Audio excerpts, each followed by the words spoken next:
Radio Suara Sampang FM. Assalamualaikum warahmatullahi wabarakatuh. Selamat pagi pendengar, apa kabar ya di hari ini? Saatnya kita ikuti podcast Radio Suara Sampang pendengar ya. Di sini sudah ada narasumber kita pendengar, yaitu Bapak Ari Wibowo Sulistyo dan juga ada Ibu Horisah Aryani ST pendengar ya, dengan tema kita yaitu cegah penyalahgunaan anggaran desa dengan inovasi, asistensi dan pembinaan tata kelola desa. Jadi bagi Anda pendengar yang mau bergabung bisa ya di sini. Silahkan di 082 333 906809 pendengar.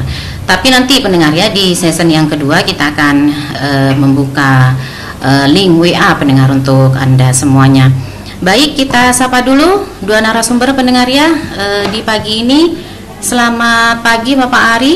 Selamat pagi Mbak Ari. Apa kabar Pak? Baik, alhamdulillah. Selamat pagi pendengar Radio Suara Sampang. Oke, selamat pagi juga untuk Ibu Horizah. Selamat pagi. Selamat pagi ya. Oke, apa kabar hari ini Bu? Baik, alhamdulillah. Baik, alhamdulillah ya. Oke. Nah, pendengar, kalau kita berbicara tentang pencegahan penyalahgunaan anggaran desa dengan inovasi, asistensi dan pembinaan tata kelola desa, mungkin bisa dijelaskan di sini Pak Ari ya, bagaimana atau peran apa saja dalam pencegahan penyalahgunaan anggaran desa dengan inovasi, asistensi dan pembinaan tata kelola desa ini. Ya, baik. Terima kasih Mbak Ari. Jadi para pendengar di Suara Sampang, mungkin akhir-akhir ini sering kita dengar bersama ya fenomena terkait dengan pemberitaan penyelewengan, penyalahgunaan dana desa di seluruh Indonesia ya, juga di Jawa Timur pada khususnya. Dan ini tentunya bagi kita inspektorat sebagai institusi yang mempunyai fungsi pengawasan dan pembinaan merupakan tantangan. Jadi inovasi yang kami luncurkan ini juga berkaitan dengan bagaimana upaya mencegah agar dana transfer ke desa ini benar-benar digunakan sesuai dengan skala prioritas, digunakan dengan akuntabel, digunakan dengan transparan dan partisipasif, sehingga harapannya adalah dapat mewujudkan tata kelola desa yang baik untuk kesejahteraan masyarakat. Dan peran kami di sini ya difokuskan untuk mencegah itu. Caranya bagaimana itu dengan melakukan pembinaan dan asistensi secara intens kepada para kepala desa, para perangkat desa. Dibandingkan sebelum-sebelumnya kami fokusnya memang ke audit Mbak ya. Jadi kalau memang audit ini memang kita sudah harus ada temuan dan desa harus mengembalikan, tapi dengan pencegahan ini, dengan asistensi ini diharapkan tidak terjadi kesalahan dan penyimpangan seperti itu. Jadi memang di sini Pak ya, desa ini sebagai fondasi pembangunan bangsa yang membutuhkan dana agar dapat membiayai pembangunan dan pemberdayaan masyarakat guna meningkatkan kesejahteraan masyarakat desa. Jadi dana desa sendiri ini berasal dari anggaran pendapatan dan belanja daerah. Betul Pak ya? Dalam struktur APBDes ini memang ada dua sumber utama. Yang pertama adalah dana desa. Ini merupakan transfer dari pusat Mbak, langsung ke rekening desa melalui pemerintah daerah. Kemudian yang kedua adalah alokasi dana desa. Ini disediakan oleh APBDes yang APBD yang disampaikan Mbak Ari tadi. Juga ada dana-dana lain seperti pendapatan yang di luar dana desa tadi, ada PADes dan sebagainya. Oke. Jadi mungkin bisa dijelaskan secara singkat Pak, mengapa desa ini mempunyai kedudukan yang sangat strategis ya dalam mewujudkan kesejahteraan masyarakat. Oh iya. Jadi kalau kita amati setiap tahun transfer dana ke desa ini terus meningkat Mbak Ari ya. Kita catat di tahun 2018 ini hampir rata-rata setiap desa ini menerima kurang lebih 800 juta rata-rata. Di tahun 2022 ini ada peningkatan rata-rata setiap desa di Indonesia itu mengelola anggaran 900 juta. Nah tentunya kalau ini dikelola dengan benar, dikelola dengan perencanaan yang matang, dengan partisipatif dan akuntabel, tentunya persoalan-persoalan desa ini bisa segera diselesaikan, seperti ya kantong-kantong pengangguran, infrastruktur yang tidak merata dan sebagainya. Nah strategisnya adalah di situ. Jadi ketika desa mengelola anggaran yang cukup tinggi, kemudian dikelola dengan benar, dikelola dengan transparan dan partisipatif, tentunya akan menghasilkan pertumbuhan masyarakat yang meningkat dari tahun ke tahun. Jadi itulah strategisnya anggaran dana desa. Anggaran dana desa, Pak ya. Jadi untuk masalah teknisnya, mungkin Ibu Horisa bisa menambahkan, Bu, di sini. Gini ya, mohon izin, Mbak. Anggaran yang masuk ke desa itu memang sangat besar. Sementara SDM yang ada di desa itu belum atau bahkan tidak cukup untuk mengelola anggaran tersebut. Sementara perkembangan dari tahun ke tahun, tuntutan dari masyarakat terhadap penggunaan dana desa itu juga semakin besar. Jadi kalau misalnya tidak didukung oleh kemampuan perangkat desa yang semakin meningkat, maka akhirnya dana desa itu tidak sesuai dengan tujuan yang diharapkan seperti yang disampaikan oleh Bapak Inspektur tadi. Oke, ya. Jadi peningkatan kemampuan dari perangkat desa itu salah satu cara yang kami laksanakan melalui asistensi dan pembinaan. Baik. Dan dengan kondisi tersebut, misalkan seharusnya desa ini kan juga bisa mulai tumbuh, Pak ya, dan juga bisa berkembang, dan masyarakatnya mungkin sedikit demi sedikit akan meningkatkan kesejahteraannya. Namun kita lihat realitanya, pendengar Pak ya, di sini masyarakat desa ini masih belum menunjukkan peningkatan kesejahteraan yang signifikan. Nah, bagaimana dengan kondisi ini, Pak? Nah, baik, Mbak Hari. Jadi kalau kita bicara akselerasi atau percepatan pertumbuhan ekonomi di desa, kesejahteraan masyarakat desa, memang kita harus berpikir menyeluruh. Jadi mungkin kalau kita berharap dengan alokasi dana desa dan dana desa saja, itu mungkin tidak mampu untuk menciptakan percepatan yang cukup signifikan bagi kesejahteraan masyarakat. Namun kita juga bisa berpikir lintas sektoral. Artinya apa?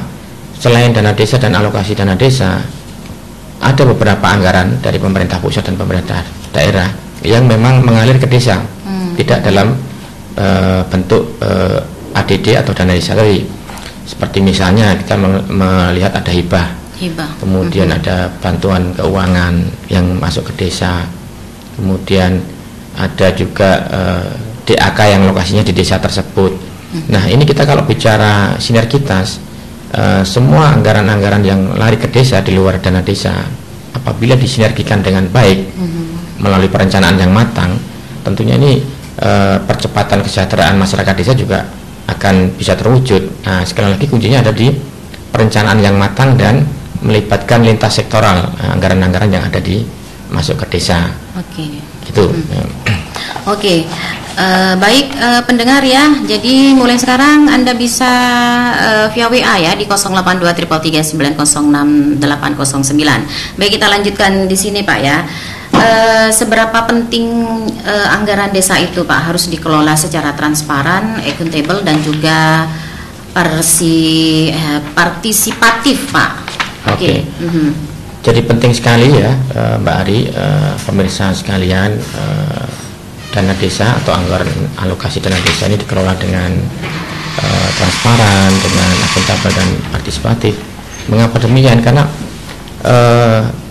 transparan ini kita harus mempublikasikan setiap anggaran yang dikelola desa. Yang pertama tujuannya adalah untuk membuka keran check and balance di desa.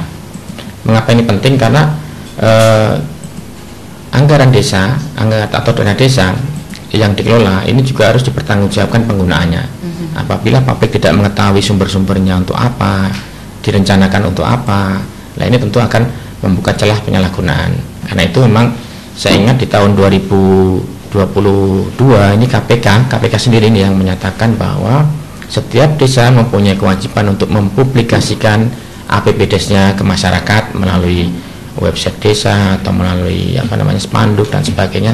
Tujuannya tidak lain adalah untuk membuka keran checks and balance dalam penggunaan itu dana desa. Kemudian kenapa juga harus akuntabel? Nah, dana desa bersumber dari anggaran masyarakat. Apabila ini tidak dipertanggungjawabkan dengan benar, maka ini juga pertanggungjawabannya dipertanyakan. Karena itu akuntabel di sini maksudnya adalah bahwa pertanggungjawabannya jelas dengan mekanisme administrasi dan sebagainya, namun juga ada output atau hasilnya bisa nampak. Jadi kalau jelas-jelas direncanakan untuk pembangunan jalan, ya wujud nyatanya jalan itu ada. Ini namanya akuntabel. Kemudian pertanggungjawaban secara administrasi digunakan untuk bayar tukang dan sebagainya, itu juga harus ada sesuai mekanisme pertanggungjawaban yang telah ditentukan. Dan yang terakhir, partisipatif ini juga penting. Mengapa? Karena dalam desa itu ada struktur perangkat desanya. Di situ ada perangkat desa, ada bendahara desa, ada pelaksana teknis kegiatan dan sebagainya, dan itu semuanya berhak untuk mengelola dan mengatur keuangan desa. Jadi tidak bisa keuangan desa itu dipegang oleh Pak Kepala Desa saja. Jadi harus sesuai dengan porsinya masing-masing. Jadi beberapa kasus yang kita lihat di media, ada beberapa yang memang anggaran desa itu dipegang oleh Pak Kepala Desa, bendahara tidak dilibatkan. Ini nggak boleh dalam tata kelola desa yang bagus gitu ya. Itu intinya, Mbak Ari. Apakah selama ini dari inspektorat sudah melakukan sosialisasi, Pak, untuk DD ini selama ini di tahun 2024 atau mulai sejak kapan, Pak? Sudah. Ini Mbak Gori Aryani ini adalah tim yang rutin ke desa untuk melakukan pembinaan. Bisa dijelaskan aja, Mbak, pengalaman. Silakan, Ibu. Begini, Mbak Ari, selama ini untuk yang tahun 2023 kita sudah melaksanakan MONEF yang menjangkau hampir 180 desa. Untuk yang tahun 2024 kita sudah mulai melaksanakan pembinaan dan juga asistensi. Pembinaan ini ditujukan untuk 180 desa di 14 kecamatan. Sementara ini yang sudah kita laksanakan mulai dari bulan Januari sampai akhir bulan Juni ini sudah mencapai 9 kecamatan dengan 108 desa. Jadi yang belum dilaksanakan tinggal 5 kecamatan dengan 72 desa. Itu yang sudah termasuk sosialisasi di tahun 2024, Bu ya. Baik, kalau kita melihat fenomena yang terjadi akhir-akhir ini, bahkan ada beberapa kepala desa ini, Pak ya, yang terlibat kasus hukum karena menyalahgunakan BLT atau bantuan langsung tunai dan juga penyelewengan honor perangkat desa. Belum lagi kita lihat di media juga ada beberapa desa yang diindikasikan menyalahgunakan dana tersebut ini. Mengapa fenomena ini bisa terjadi, Pak? Apakah ini sudah turun temurun atau gimana, Pak? Ya, memang seperti yang kita bahas di awal, memang permasalahan ini menjadi tantangan kita bersama se-Indonesia ya, bukannya di Sampang. Jadi memang kompetensi kepala desa dan perangkatnya, termasuk juga integritas mereka, ini adalah tantangan kita mengelola dana desa. Jadi kalau kompetensi ini memang mau tidak mau kita harus memberikan upaya-upaya peningkatan kapasitas, ya, seperti yang disampaikan di awal. Inspektorat ini mencoba melakukan inovasi dengan cara itu. Kita turun ke desa, kita petakan desa mana yang rawan, kemudian kita kasih asistensi, gitu ya. Kemudian kita bina. Nah, yang menjadi tantangan justru fenomena adanya pergantian perangkat desa yang secara sering kita lihat, gitu ya. Jadi kalau kita sudah turun dengan asistensi, dengan pembinaan, mereka sudah bagus kompetensinya, kapasitasnya, tapi dalam waktu yang tidak relatif lama ada pergantian kepala desa yang kemudian diikuti dengan pergantian perangkat. Ini juga kendala, kita harus mulai dari nol lagi. Nah, dan yang tidak kalah pentingnya adalah tantangan yang berupa integritas. Kalau integritasnya agak sulit, Mbak ya, karena sudah karakter ya, karakter. Kalau karakternya seorang perangkat, seorang kepala desa ini adalah ingin memperkaya diri, nah ini yang susah. Kita kasih, kita kasih pembinaan, kita kasih asistensi pun kalau sudah karakternya juga akan susah. Nah ini tentunya strategi kita juga ke depan kita perlu menggandeng pihak-pihak perangkat hukum ya, APH, untuk mensosialisasikan betapa rawannya perbuatan-perbuatan ini secara hukum. Itu harus kita sosialisasikan juga kepada kepala desa dan perangkat desa. Gitu ya. Baik Pak, jadi misalkan dengan jumlah desa sebanyak 180 desa ya, apakah inspektorat ini akan turun ke semua desa untuk tersebut Pak? Mengingat mungkin jumlah tenaga di inspektorat juga sangat terbatas Pak ya di sini. Oke, silakan. Benar, ini juga tantangan bagi kita Mbak Adi. Kami sekarang hanya punya sekitar 23 auditor, dan itu kami harus mengawasi 180 desa, belum kecamatan, belum perangkat daerah dan lain sebagainya. Nah, karena itu kita berupaya melakukan sinergitas dengan stakeholder yang lain. Jadi kita punya regulasi peraturan pemerintah nomor 12 tahun 2017 tentang pedoman pengawasan. Di situ diatur bahwa beberapa perangkat daerah ini harus bekerja membantu Bupati dalam melakukan pengawasan desa, yaitu inspektorat, kemudian dinas pemberdayaan masyarakat dan desa, dan kecamatan. Jadi kami akan berupaya meningkatkan sinergitas dengan pihak-pihak ini, dengan kecamatan dan DPMD dalam mengatasi keterbatasan SDM untuk melakukan pembinaan dan asistensi ke desa. Oke. Dan oke, baik Pak. Dan mungkin bisa dijelaskan Pak ya, bagaimana bentuk sinergi dan kolaborasi tersebut, jadi antara inspektorat, dinas pemberdayaan masyarakat dan desa, dan kecamatan dalam pembinaan dan juga pengawasan desa. Baik, jadi kita sudah memiliki peta, kita sudah memetakan desa-desa mana yang memiliki resistensi dan kerawanan dalam tata kelola desa, dan desa-desa mana yang memiliki tingkat kerawanan tata kelola sedang dan ringan. Nah, disinilah dari peta rawan desa ini kita mencoba untuk berbagi tugas ya. Ke depan dengan peta rawan desa ini, desa dengan tingkat kerawanan tata kelola yang tinggi ini akan dilakukan asistensi khusus oleh inspektorat. Kemudian desa dengan tingkat kerawanan tata kelola yang sedang, nanti secara teknis ini akan dilakukan pembinaan oleh DPMD. Dan kemudian desa dengan tingkat kerawanan tata kelola rendah, artinya yang sudah baik, ini cukup nanti dilakukan pembinaan rutin oleh kecamatan. Nah, ini dengan pembagian tugas seperti ini, maka kita bisa fokus, tidak semuanya menjadi tanggung jawab inspektorat, tapi kita juga berbagi dan saya kira mengena sesuai dengan resikonya tadi itu. Oke, baik Bapak. Dan jika kita melihat praktik korupsi Pak ya, karena memang ini tidak lepas dari yang namanya korupsi Pak ya. Jadi jika kita melihat praktik korupsi oleh aparatur desa, ini kita bisa melapor kemana Pak? Banyak sekali laporan-laporan ya, Mbak Ari. Jadi kalau di Kominfo kan ada span lapor ya. Nanti span lapor ini begitu materi pelaporannya masuk pada wilayah penyalahgunaan jabatan, penyalahgunaan anggaran, itu nanti akan langsung didisposisikan ke inspektorat. Itu yang pertama. Kemudian pengaduan secara tertulis pun bisa disampaikan kepada inspektorat. Kami juga punya whistleblower system, pengaduan terkait dengan penyalahgunaan anggaran yang kami nanti akan menjamin kerahasiaan siapa yang melaporkan di situ, dan kami juga akan melakukan audit khusus untuk menindaklanjuti itu. Bisa masuk ke saluran whistleblower system kami, atau kalau belum ramah teknologi ya, bisa jadi ke kantor kami. Bisa langsung ke kantor Pak ya. Dengan membawa surat tertulis gitu ya, pengaduan. Karena kalau tidak ada bukti tertulis, kami juga kesulitan nanti lokasinya di mana, kemudian tahun anggaran berapa yang diadukan, ini seperti ini. Gitu, banyak sekali salurannya.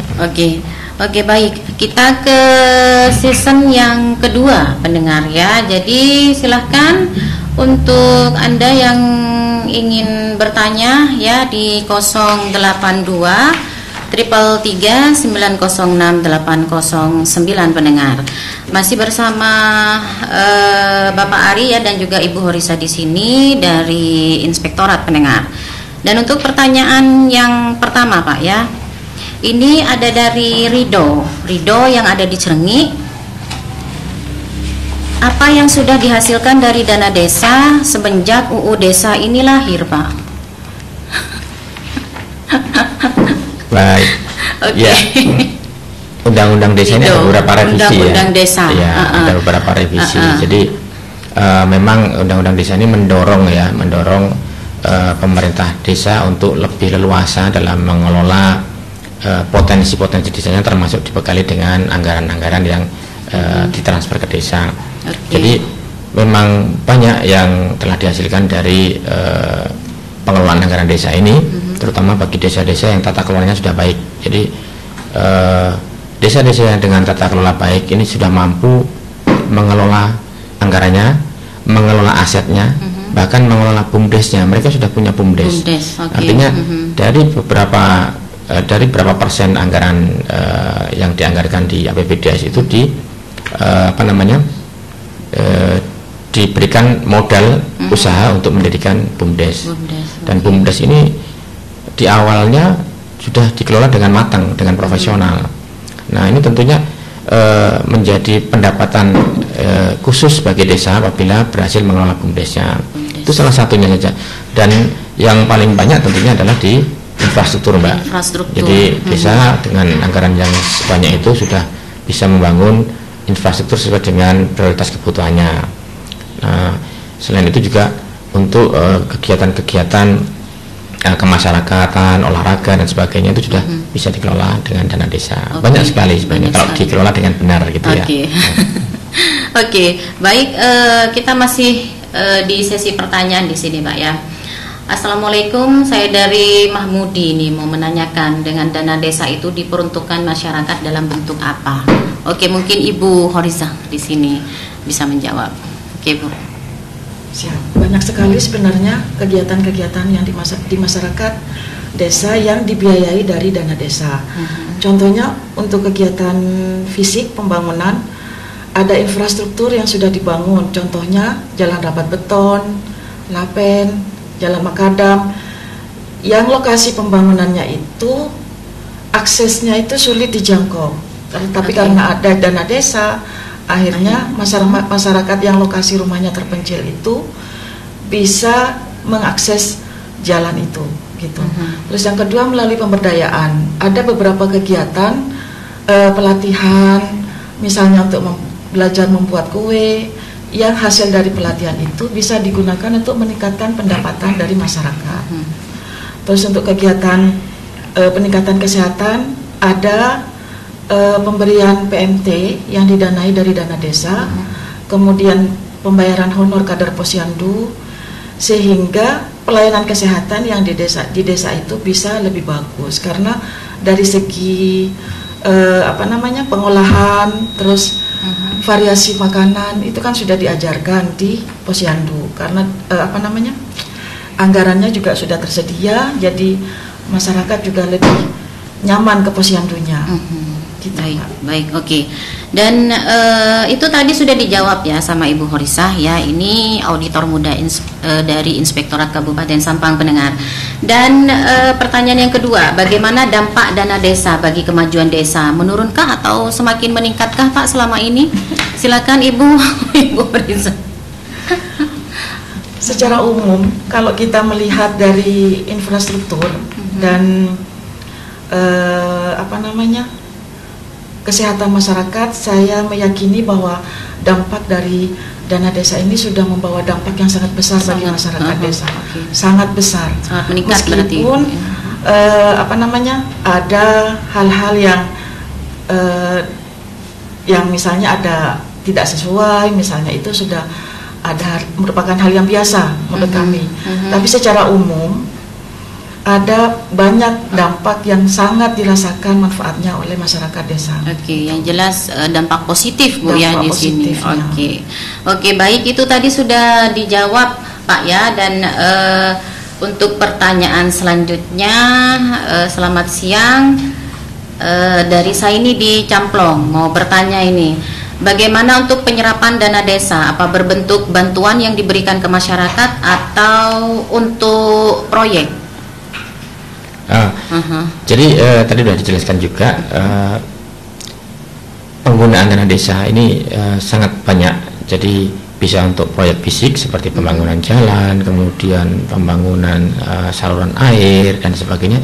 Juga untuk kegiatan yang berkaitan dengan kesehatan masyarakat tadi, seperti pemberian makanan tambahan, bantuan tunai langsung ya pada waktu kita COVID itu kan juga bagian dari penggunaan alokasi dana desa dan dana desa.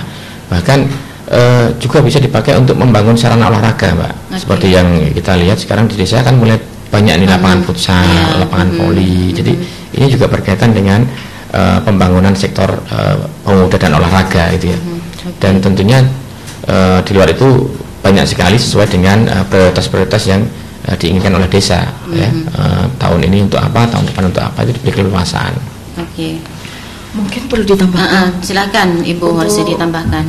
Untuk kegiatan infrastruktur, pembangunan infrastruktur, selama ini kegiatan pembangunan infrastruktur itu dilaksanakan secara swakelola dengan memanfaatkan tenaga kerja dan material yang tersedia di desa. Jadi pihak-pihak yang terlibat dalam proses pembangunan desa itu adalah masyarakat di desa itu, Mbak. Jadi kalau ada misalnya ada pembangunan jalan, pekerja yang mengerjakan pekerjaan itu adalah orang-orang di desa itu. Orang-orang di desa itu Ya, berarti. Jadi kalau misalnya ada orang desa yang tidak bekerja, bisa diajak bekerja di kegiatan itu. Termasuk juga untuk pembelian material diwajibkan, bahkan ada aturan secara khusus yang menyatakan bahwa material itu harus berasal dari desa itu. Dari desa itu. Oke, baik. Itu tadi sudah dijawab ya sama Bapak Ari dan juga Ibu Horisa di sini. Dan pertanyaan selanjutnya Pak ya, ini pertanyaan terakhir. Assalamualaikum, saya Bapak Anton dari Kusuma Bangsa. Ini mau bertanya, apakah dana desa digunakan untuk membayar guru PAUD, di mana PAUD dan TK di setiap desa itu mesti ada di balai-balai desa, Pak? Oke. Silakan Ibu Horisa. Memang benar, ada anggaran dari dana desa itu yang digunakan untuk membayar honor guru dan pengelola PAUD. Dan itu berdasarkan dari SK kepala desa yang dikeluarkan tiap tahun. Jadi kalau ada ada sekolah di desa itu, kemudian ada legalitas dari kepala desa, baru boleh memperoleh honor dari dana desa. Kalau tidak ada semacam legalitas, itu tidak boleh. Jadi hanya yang diangkat oleh desa yang berhak menerima honor pengelola dan gurunya itu. Oke, baik, itu tadi Bapak Anton ya dari Kusuma Bangsa yang sudah bertanya ya. Ini sudah dijawab semua pertanyaannya. Terima kasih yang sudah bertanya ya, ini untuk Bapak Ibu di sini. Dan kita kembali ke materi kita Pak ya di sini. Oke, yang mau bertanya juga boleh ya, masih di 08233906809. Baik Pak, kita kembali ke materi kita. Tadi kita berbicara tentang tugas-tugas Pak ya. Jadi dalam pembagian tugas tersebut, mengapa inspektorat ini lebih fokus pada desa yang memiliki tingkat kerawanan tinggi Pak? Tentu ini juga berkaitan dengan tugas pokok kami ya, melakukan pengawasan, melakukan pemeriksaan dan audit. Jadi selama bertahun-tahun melakukan audit ke desa ini tentunya banyak sekali informasi, data-data, kemudian juga karakter-karakter perangkat desa yang tentunya sudah kita miliki. Dan tentunya desa dengan tingkat kerawanan tinggi ini bagi kami sudah pahamlah faktor-faktor penyebabnya, kemudian juga apa-apa strategi yang harus dilakukan untuk mengatasi permasalahan tersebut. Nah karena itu memang kita berkomitmen untuk desa-desa dengan tingkat kerawanan tinggi ini kita langsung turun tangan, karena kita menguasai dan mempunyai data-data berdasarkan pengalaman kita mengaudit. Dan kalau kita melihat kompetensi kami juga kita memang dibekali dengan skill atau kompetensi yang di-upgrade setiap tahun, Mbak. Jadi auditor kami ini begitu ada regulasi baru, kami harus mempelajari itu. Begitu ada kebijakan, ada program-program baru, kami pun juga harus mengupdate itu, sehingga tentunya kami juga ingin desa tidak ketinggalan regulasi-regulasi itu dalam mengelola keuangan desa, sehingga tidak terjadi penyimpangan dan kesalahan dalam pengelolaannya. Jadi itu. Baik, dan untuk strategi ini apakah akan efektif Pak untuk mencegah terjadinya penyalahgunaan anggaran dan bisa meningkatkan tata kelola desa? Kami optimis ya, asal ini dilakukan dengan konsisten, dengan tentunya dengan satu syarat tadi saya sampaikan bahwa kita harus menghindari pergantian perangkat desa ya, yang terus-menerus dan sering ya. Apapun langkah dan upaya kita dari inspektorat maupun dari DPMD dan dari kecamatan melakukan pembinaan dan asistensi, namun terjadi pergantian yang sering dan itu terjadi rutin setiap ada pergantian kepala desa, tentu ini juga menjadi tantangan. Jadi kami optimis kalau ini terjaga, perangkat desa ini terjaga eksistensinya, kami akan fokus melakukan pembinaan, dan pembinaan itu insya Allah juga konsisten dilakukan oleh perangkat desa yang masa kerjanya terjaga gitu ya. Saya optimis itu, dan tentunya harus bersinergitas itu dilakukan secara sinergitas dengan DPMD dan kecamatan. Mungkin Ibu Horiza selaku auditor muda ini bisa menambahkan. Sepertinya penjelasan dari Pak Inspektur sudah cukup. Sudah cukup ya. Baik, kita ke pertanyaan selanjutnya Pak. Di sini Pak ya, mengapa pemerintah desa, mungkin ini sudah dibahas Pak ya dari awal. Jadi mengapa pemerintah desa ini harus bertanggung jawab dan transparan dalam pengelolaan keuangan desa Pak?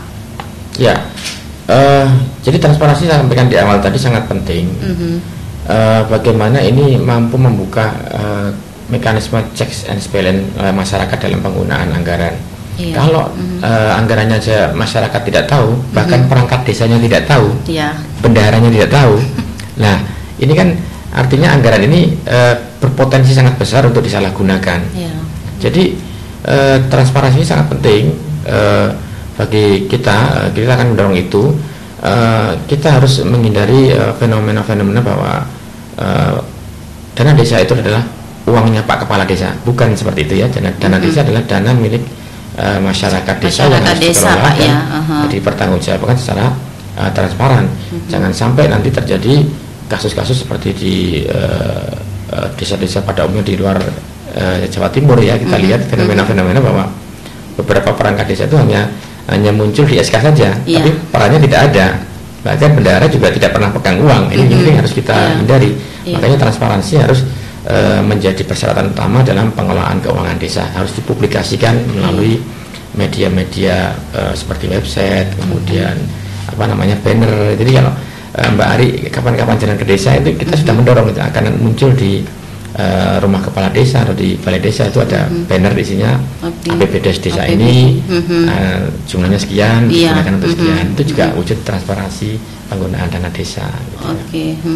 Baik Bapak, dan tadi kita sudah membahas juga tentang anggaran dana desa juga Pak ya, digunakan untuk apa saja gitu ya Pak ya, tadi sudah kita bahas. Dan di sini di terakhir kita Pak ya, di sini Pak, apa harapan Bapak terhadap para kepala desa di Kabupaten Sampang beserta para perangkatnya serta stakeholder terkait dalam membangun tata kelola desa yang baik?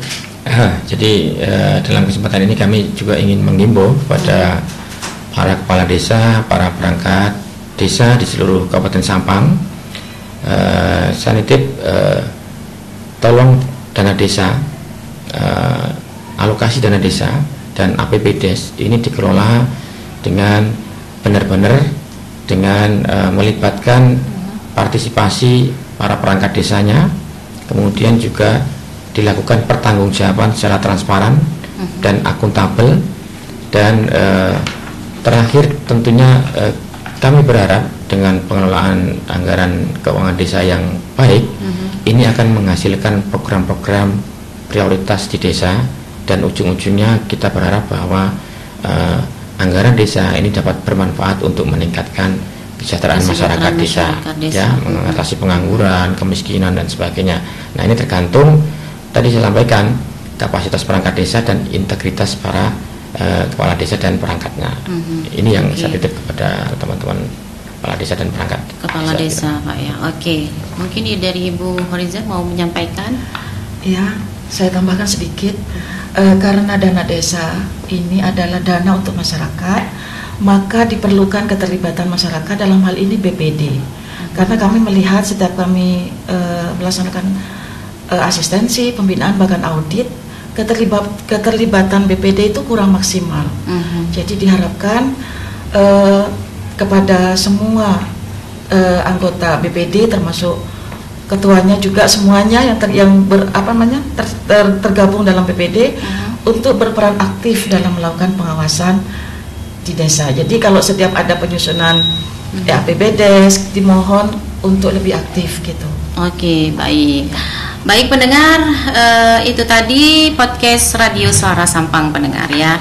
Cegah penyalahgunaan anggaran desa dengan inovasi, eksistensi dan juga pembinaan tata kelola desa. Sudah ada narasumber kita Bapak Ari Wibowo Sulistyo pendengar ya, dan juga ada Ibu Horiza Aryani. Terima kasih atas kedatangannya Bapak dan Ibu ya. Informasi ini sangat penting khususnya untuk kepala desa juga. Dan saya Ari Novianti yang bertugas pamit undur diri. Wassalamualaikum warahmatullahi wabarakatuh. Sampai jumpa.